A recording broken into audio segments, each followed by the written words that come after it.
Gudi Padwa special थाली बनवली आहे. त्यामध्ये आपण बनवलं आहे केशर पिस्ता श्रीखंड, वरण भात, पुरी, पापड आणि बटाट्याची भाजी. अगदी 25 मिनिटात रेडी होणारी ही गुढीपाडवा स्पेशल थाली कशी बनवली हे बघायचं असेल तर व्हिडिओ अगदी शेवटपर्यंत बघा.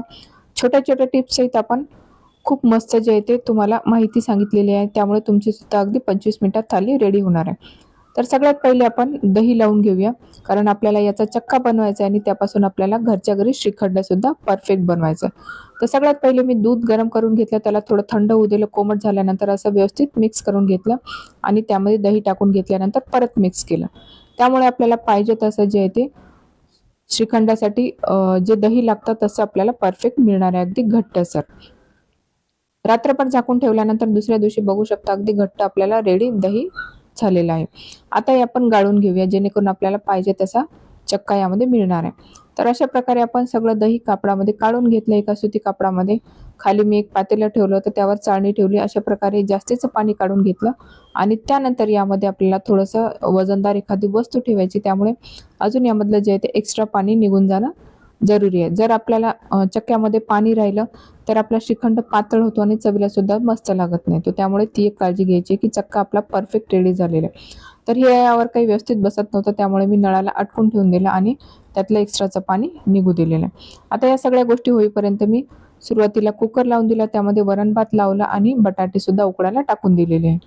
आता हे होईपर्यंतच आपण थोड्याशा दुधामध्ये केशर सुद्धा टाकून ठेवलं, म्हणजे केशर मिश्रित दूध आपलं रेडी होणार आहे. या सगळ्या गोष्टी होईपर्यंतच बघा आपला चक्का अगदी परफेक्ट रेडी झालेला होता. मोजून पाहिला तर तो बरोबर 200 ग्राम झालेला आहे रेडी. त्यानंतर आपल्याला साखर सुद्धा लागणार, ती सुद्धा थोडीशी यापेक्षा कमीच घेतलेली होती मी. म्हणजे आपला चक्का जर 1 वाटी असेल तर पाऊण वाटी साखर घ्यायची, पण पाऊण वाटी सुद्धा लागत नाही, त्यापेक्षा सुद्धा कमी लागते. कारण आपण जेव्हा घरी चक्का बनवतो तर तो बाहेरच्या सारखा आंबट नसतो. त्यामुळे साखरेचं प्रमाण सुद्धा अगदी कमी होतं आणि चवीला श्रीखंड मस्त लागतो. त्यानंतरची स्टेप म्हणजे आपण असे चक्का गाळून घ्यायचा, चाळणीने चाळून घ्यायचा. त्यामुळे तो एकसारखा जे आहे ते स्मूथ आपला बाहेरच्या सारखा श्रीखंड बनवायला सोपा जातो. तर बघा आपण जेवढी साखर काढलेली होती त्याच्या अर्धी साखर यामध्ये वापरलेली आहे आणि तेवढीच साखर अगदी परफेक्ट रेडी झालेली होती. अगदीच तुम्हाला थोडंसं गोड जास्त हवे असेल तर एखादी चम्मच तुम्ही जास्त वापरू शकता, त्यापेक्षा जास्त वापरू नका. सुरुवातीला असं मिक्स करताना थोडंसं ते घट्टसर वाटतं, परंतु हळूहळू मिक्स केल्यानंतर साखरेला थोडंसं पाणी सुटतं आणि दह्यामध्ये छान जे चक्क्यामध्ये जे ते आपली साखर छान मिक्स होऊन जाते आणि एकसारखं स्मूथ आपल्याला बाहेरच्या सारखा श्रीखंड मिळतो. तर इथे बघू शकता मी नंतर स्पॅच्युलाने असं मिक्स करून घेतल्यानंतर अगदी छान स्मूथ बॅटर रेडी झालेलं आहे. त्यानंतर आपल्याला कलरसाठी यामध्ये टाकायचं आहे ते म्हणजे केशर मिश्रित दूध. तर इथे मी सुरुवातीला 2 चम्मच दूध वापरत आहे आणि मिक्स करून बघायचं. अगदी पातळसर आपल्याला रेडी व्हायला नको म्हणून थोडं थोडं वापरायचं आहे. त्यामुळे बघा लगेच कलरसुद्धा चेंज झाला आणि अजून श्रीखंड जे आहे ते व्यवस्थित रेडी झालेलं आहे. थोडंसं मिक्स करून घेतल्यानंतर मला थोडासा कलर कमी वाटला आणि केशर मिश्रित असल्यामुळं केशर आपल्याला थोडंसं काढा मी यामध्ये एक्स्ट्राचं टाकलेलं आहे. त्यानंतर लगेच आपण यामध्ये टाकलेलं आहे ते म्हणजे विलायची पावडर. त्यामुळे श्रीखंड चवीला खूप मस्त लागतो. त्यानंतर आपण थोडंसं यामध्ये जायफळ टाकूया, त्यामुळे सुद्धा श्रीखंडाची चव अजून वाढते. अगदी थोडंसं मी जायफळ सुद्धा किसून टाकलेलं आहे. आता परत आपल्याला हे व्यवस्थित मिक्स करून घ्यायचं आहे. बघा बघू शकता बाहेर मिळतो तशाच प्रकारे टेक्स्चर अगदी परफेक्ट रेडी झालेलं आहे. बाहेरचं तरी कधी बनवलेलं असतं ही माहिती नसते, त्यामुळे खाताना थोडंसं आपण काळजीपूर्वक खातो, परंतु घरी बनवल्यानंतर आपल्यासमोर बनवलेलं असतं, त्यामुळे बिंदास खायला अगदी रेडी होतात. तर इथे बघू शकता आपला श्रीखंड अगदी परफेक्ट रेडी झालेला आहे. आता यामध्ये आपण आवडीनुसार ड्रायफ्रूट टाकून घेऊया. तर इथे सुरुवातीला मी थोडेसे बदाम टाकून घेतले, त्यानंतर आपल्याला टाकून घ्यायचे पिस्ता, त्यानंतर आपण थोडेसे काजू खिसून घेतले होते ते सुद्धा टाकून घेतले आणि थोडीशी यामध्ये चारोळी सुद्धा टाकून घेतलेली. आता यापैकी तुम्हाला काही आवडत नसेल तर नाही टाकलं तरी सुद्धा चालेल. आता हे व्यवस्थित मिक्स करून घेऊया आणि फ्रीजमध्ये ठेवल्यानंतर अजून याला घट्टपणा येणार आहे. आता हे सगळं रेडी झाल्यानंतर आपल्याला पुरीसाठी कणिक मळून घ्यायची आहे. तर इथे सुरुवातीला मी थोडीशी कणिक घेतली, त्यामध्ये चवीनुसार मीठ टाकलं आणि किंचित आपण यामध्ये गूळ पावडर टाकून घेतलेली आहे. आता हे व्यवस्थित मिक्स केल्यानंतर यामध्ये आपल्याला थोडंसं मोहन म्हणून तेल टाकून घ्यायचं आहे. आता गूळ पावडर का बरं टाकली याचं उत्तर मी तुम्हाला पुढे देते, त्यामुळे व्हिडिओ अजिबात स्किप न करता पूर्ण बघा, म्हणजे तुम्हालाच कळेल की याचं काय मॅजिक आहे ते. आता व्यवस्थित मिक्स केल्यानंतर थोडं थोडं पाणी वापरून घट्टसर गोळा आपल्याला बनवून घ्यायचा आहे.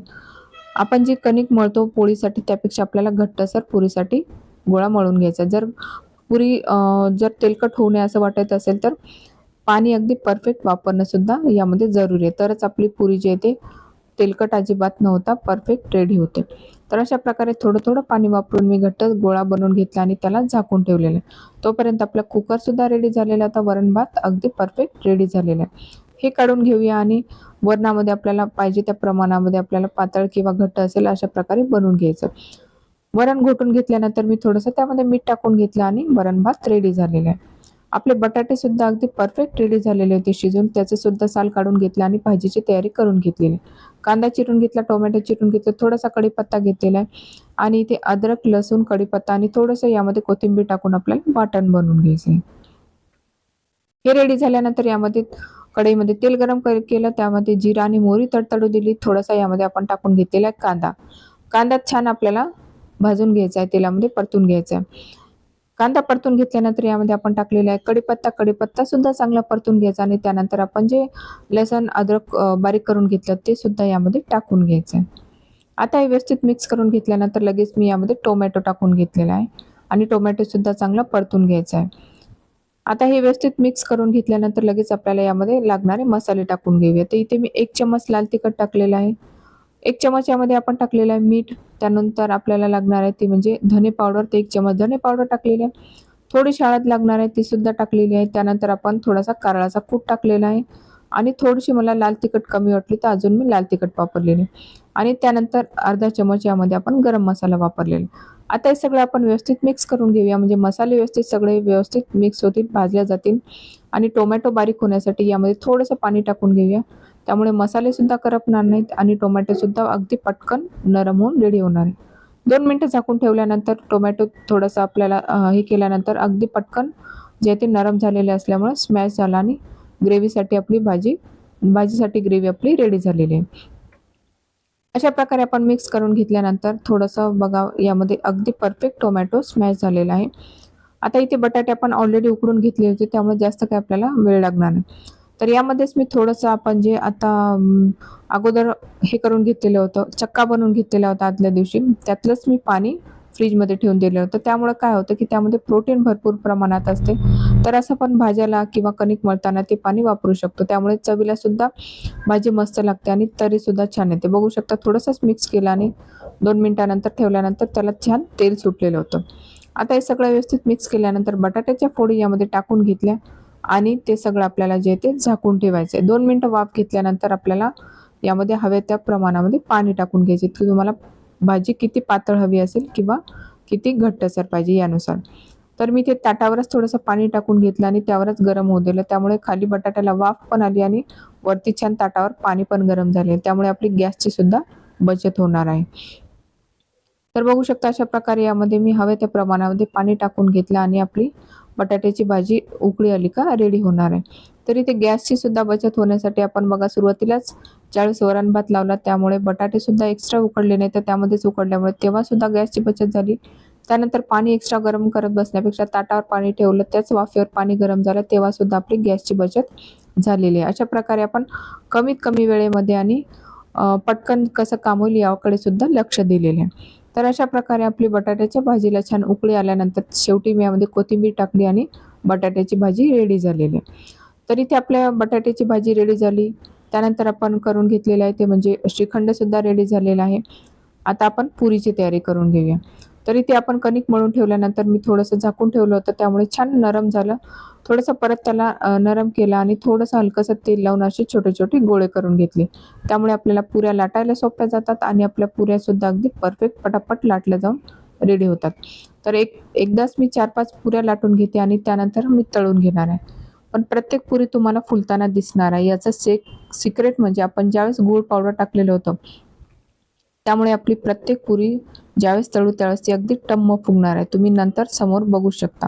तर अशा प्रकारे मी सगळ्या पुऱ्या अगदी परफेक्ट छान पाहिजे त्या आकारामध्ये लाटून घेतल्या.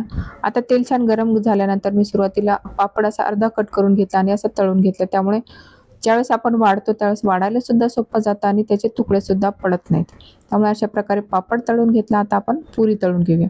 तर पुरी तळताना बघू शकता आपण इथे अजिबात झारा लावलेला नाही की त्यावर तेल टाकलेलं आहे, तरी सुद्धा अगदी टम्म आपली पुरी फुगलेली आहे.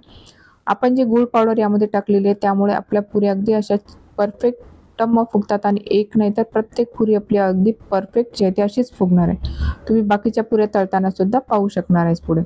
तर अशा प्रकारे आपली पुरी तळून झाली. आता ही काढून घेतल्यानंतर टिश्यू पेपरवर ठेवली. त्यानंतर बाकीच्या पुऱ्या सुद्धा आपण तळून घेऊया. तर बघू शकता बाकीच्या पुऱ्या सुद्धा अगदी परफेक्ट आहे, ते पाहिजे तशाच टम्म फुगतात. तर त्यामुळे नक्की या प्रकारे करून बघा. कमीत कमी वेळेमध्ये कसे करायचे प्रत्येक गोष्टीचं आपण नियोजनपूर्वक तुम्हाला सांगितलेलं आहे. त्यामुळे तुमचं सुद्धा काम वाचतं आणि पटकन आपला स्वयंपाकसुद्धा रेडी होणार आहे. तर बाकीच्या पुऱ्या सुद्धा आपण तळून घेतलेल्या आहे. अशा प्रकारे आपले बाकीचं रेडी झाल्यानंतर बघा तुम्ही श्रीखंड जेव्हा फ्रीजमधून काढला तर पहिल्यापेक्षा तो घट्टसुद्धा झालेला आहे. आता आपण ताट वाढून घेऊया. तर ताट वाढताना सुरुवातीला मी भात टाकून घेतला. त्यानंतर भाजीचं जे ते बाउल ठेवलेलं आहे. भातावर आपण थोडंसं वरण टाकून घेतलं. त्यावरच आपण तूप टाकून घेऊया. त्यानंतर आपण ज्या पुऱ्या रेडी केल्या त्यासुद्धा यामध्ये ठेवून घ्यायच्या आहे. आता पापड अशा प्रकारे तळल्यामुळे ठेवताना सुद्धा सोपा जातो आणि त्याचे तुकडे पडत नाही. त्यामुळे अशा प्रकारे नक्की तळून बघा. आणि शेवटी आपण यामध्ये श्रीखंडसुद्धा ठेवून घेतलेला आहे. अशा प्रकारे गुढीपाडवा स्पेशल थाली लवकरात लवकर कशी बनवायची टिप्स आणि ट्रिक्सही तुम्हाला मी सांगितले आहे. नक्की करा. जास्तीत जास्त लाईक, शेअर, सबस्क्राईब कराल तर अजिबात विसरू नका. भेटूया अशा छान छान व्हिडिओसोबत. तोपर्यंत बाय बाय.